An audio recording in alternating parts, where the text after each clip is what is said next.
Olá, estes são os Diálogos Luso-Atlânticos. Eu sou Rui Badaró e estou com João Massano e juntos conversaremos sobre direito, política, atualidades e assuntos nevrálgicos para a nossa área. João, tudo em ordem em Lisboa? Tudo bem, tudo bem, tudo bem por aqui em Lisboa, tudo normal. Estamos a ter um verão que até choveu hoje, portanto está tudo a correr.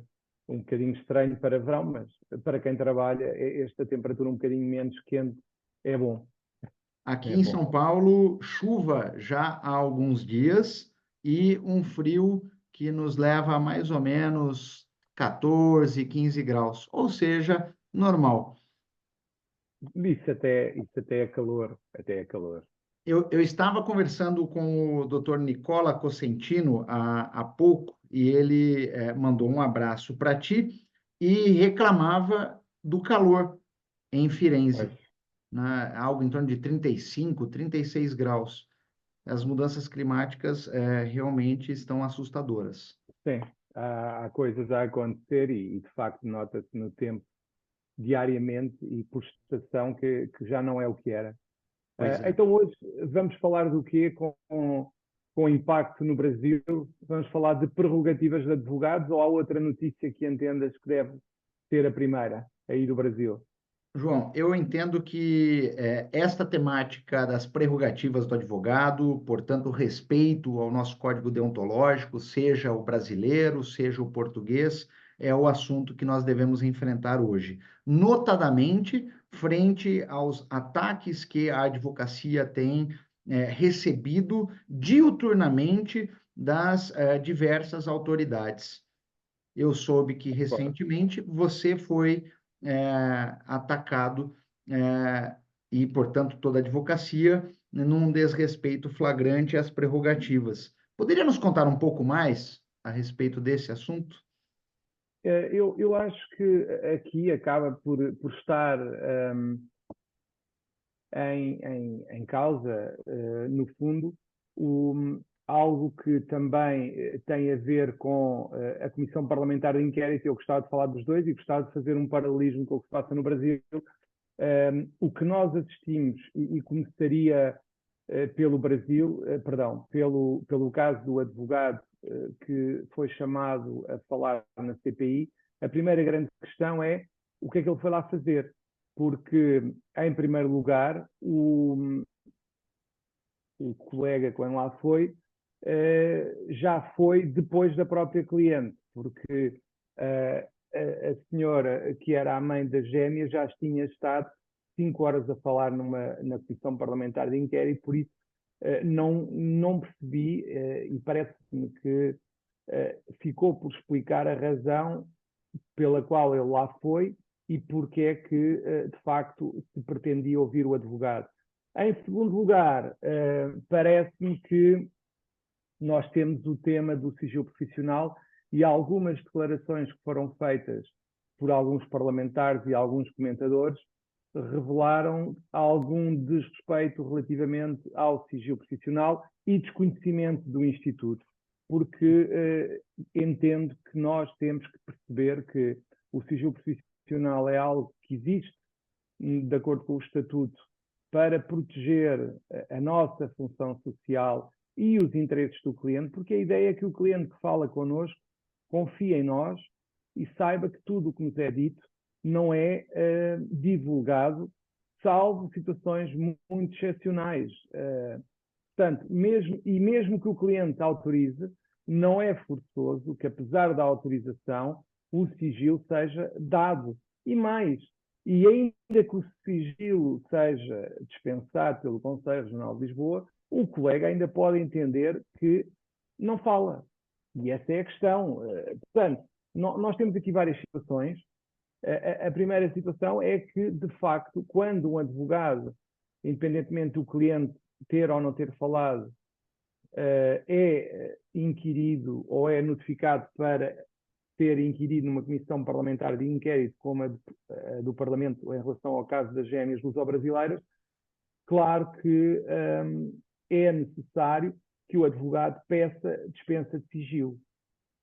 Tem que ser, a menos que se vá falar de algo que não faça parte e que não tenha conhecido no exercício das suas funções. Portanto, eu diria que o respeito pelo sigilo tem que ser feito e tem que ser observado por todos, porque decorre da lei. Não estamos a falar de algo que é inventado pela Ordem dos Advogados ou pelo próprio advogado. Portanto, a questão do sigilo profissional é importante e depois nós temos que explicar à população e à sociedade porque é que isso acontece. Agora, numa comissão parlamentar de inquérito, não deveriam ser feitas acusações a advogados porque invocam o sigilo profissional. E isso, para mim, é o mais grave.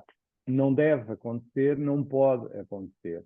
O sigilo profissional é um instituto com consagração legal e não é por isso que se pode fazer um ataque ao advogado. Quanto às circunstâncias em que a inquirição do colega aconteceu, a declaração inicial e tudo, prefiro não me pronunciar, por razões óbvias, mas parece-me que é fundamental afirmar o sigilo profissional como um pilar estruturante, quer da nossa profissão, quer da própria justiça em Portugal, e creio que no Brasil será igual, certo? Sim, João.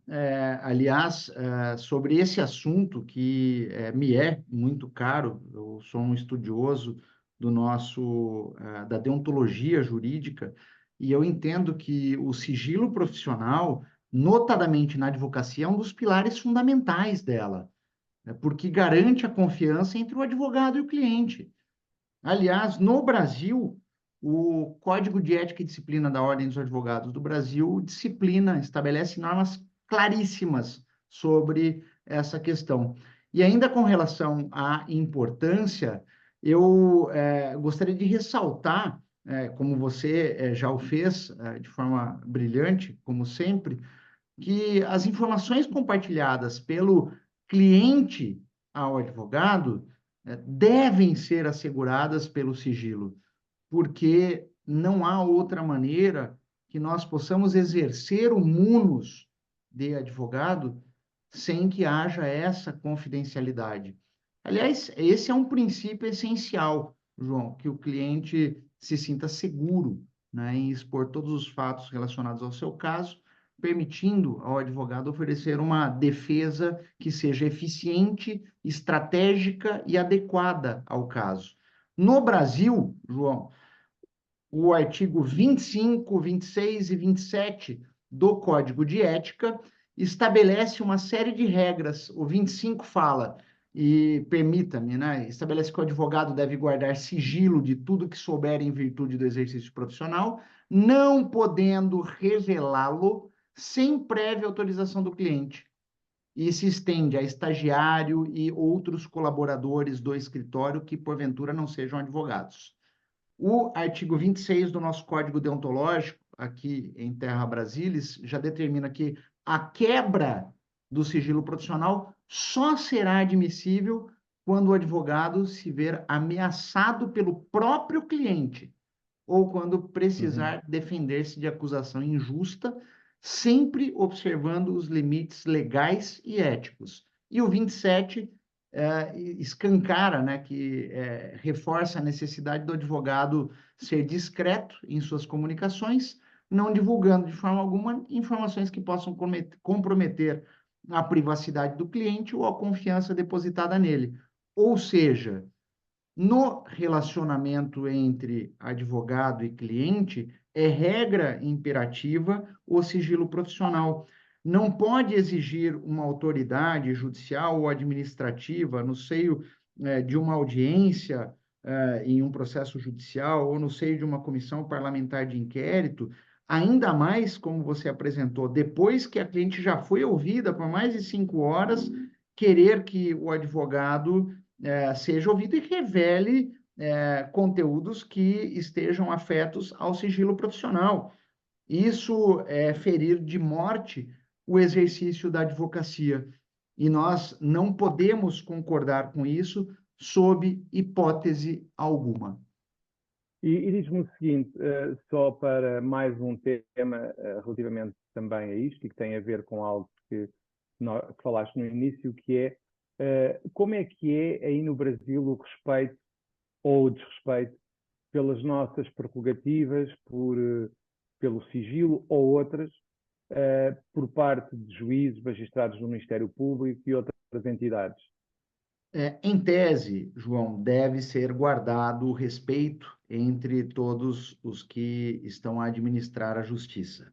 E a advocacia é peça fundamental da administração da justiça, como prescreve o artigo 133 da Constituição Federal brasileira. Mas, na prática, tem sido recorrente os casos de violações das prerrogativas, seja por autoridade policial, e atenção, eu falei autoridade policial, não agente da autoridade, seja por autoridade judicial, magistrados, seja, infelizmente, por colegas do Ministério Público. Nós temos um número crescente de violações das prerrogativas todas, e especificamente no caso de sigilo profissional, também.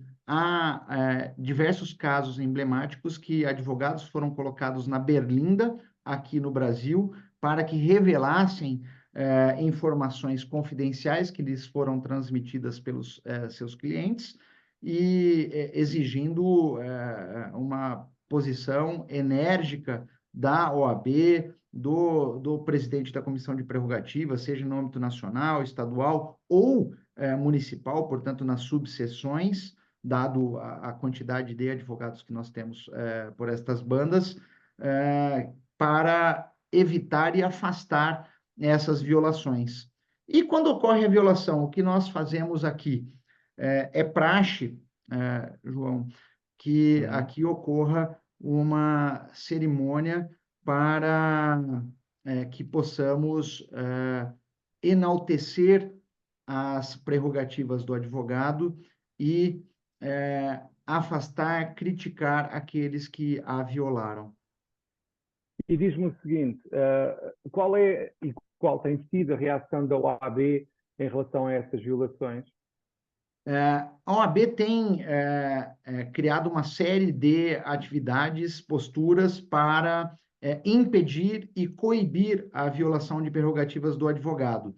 Inclusive, algumas dessas violações com requerimento para criminalização delas, tá? De modo a realmente afastarmos essa situação. Agora, o que nós conseguimos nos últimos anos? Nós conseguimos a alteração do Estatuto da Ordem dos Advogados do Brasil, né, do advogado e da Ordem dos Advogados do Brasil, no sentido de, como disse, criminalizar algumas violações, e, fora isso, fiscalização, João. É isso. Ok. Eu estava a ouvir-te e estava a pensar que, de facto, em Portugal, para nós, acaba por ser muito importante percebermos como é que se faz noutros países e também assinalar que, de facto, aqui a melhor defesa acaba por ser sempre o próprio advogado e depois, eventualmente, a Ordem dos Advogados tomar uma atitude relativamente ao que vai acontecendo, porque o que nós assistimos muitas das vezes é um desrespeito das nossas, eu diria, do nosso estatuto, por parte de entidades como conservatórias, juízes, procuradores. Não são todos, bem pelo contrário, é uma minoria, mas infelizmente é uma minoria em que de facto as coisas se repetem e que acabam por se comportar de uma forma quase como se estivessem numa situação de impunidade. E isso preocupa-me porque acho que tem que haver uma reação. Acho que essa reação não pode ser uma reação medrosa, Ao porque contrário. nós muitas das vezes acabamos também por facilitar na forma como reagimos, e isso preocupa-me e de facto acho que começa primeiro por explicarmos às pessoas o que significa ser advogado, os direitos que temos conferidos e os deveres também, naturalmente, que temos conferidos por estatuto, e não ter medo de exercer esses deveres e direitos, independentemente de quem está do outro lado. E é isso que eu acho que também é uma luta que todos temos que ter para que as pessoas não aceitem ser humilhadas ou insultadas ou ver desrespeitado o estatuto de advogado. E eu acho que também passa muito por aí, porque de facto a forma como nós reagimos perante essas violações, como aceitamos ou não aceitamos essas violações, também leva ou pode levar a alterações de comportamento que não se devem, naturalmente, ir repetindo com a nossa aceitação. João, permita-me ser preciosista com relação às prerrogativas, né, aqui do Brasil e a sua respectiva criminalização.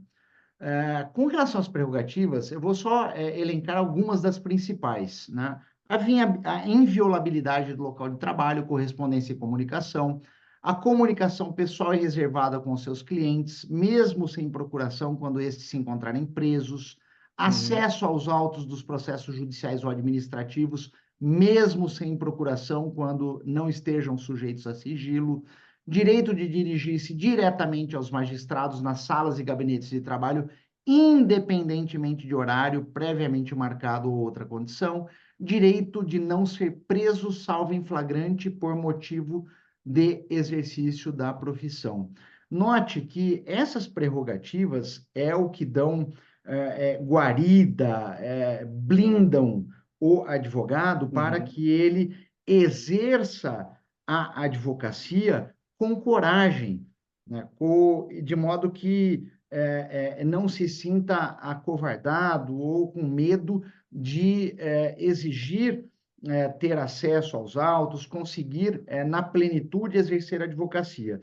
Em 2019, a lei de abuso de autoridade, e por isso que eu me permiti ser preciosista, é a Lei 13.869 de setembro de 2019, ela tipificou crimes que envolvem a violação das prerrogativas do advogado. Então, no artigo 32 e no 43 dessa lei, ele trata de algumas questões. No 32, define como crime impedir, sem justa causa, a entrevista pessoal e reservada do advogado com o seu cliente preso no estabelecimento onde se encontra sob custódia, mesmo que durante a fase de investigação ou instrução criminal.